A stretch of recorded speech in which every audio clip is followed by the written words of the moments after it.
Let's get straight to the topic. Tirahin na natin to. Patikim pa lang ni Kai Sotto, adjustment na hinahanap ni Coach Ansay, pinakita na. This may be the best game ni Kai Sotto sa kanyang bagong koponan na Koshigaya Alpha. Scoring double figures. Alam naman natin, madali na kay Kai Sotto yan.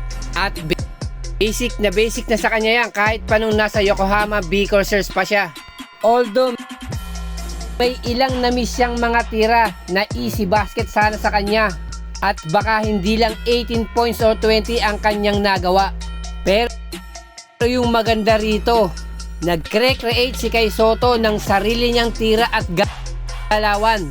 Mukhang sinusubukan niya na yung penetration na may konting kasama ng dribble.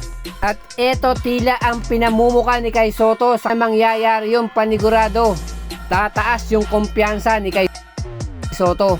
At parang tinatanggap niya na rin na hindi ganong kahusay yung kanilang mga gwardya. Na dito nga po sa Koshigaya, talagang pinagkatiwalaan niya si Kai Sotto. Pero hindi tulad ng nakalipas na mga coaches ni Kai Sotto. Ibabangko siya nito.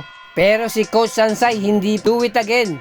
Meaning, confident na siyang hindi na magagawa yung mga maliliit na mistake na yun. Say kay Kai Sotto, pag nagkakamali ito at kung mamalasing ka, ibabangko ka pa ng mahabang oras. At si Kai Sotto sa ikalawang laban ng buo ang loob at gagawin nila yung lahat para makuha yung panalo kontra Ryukyu Golden Kings.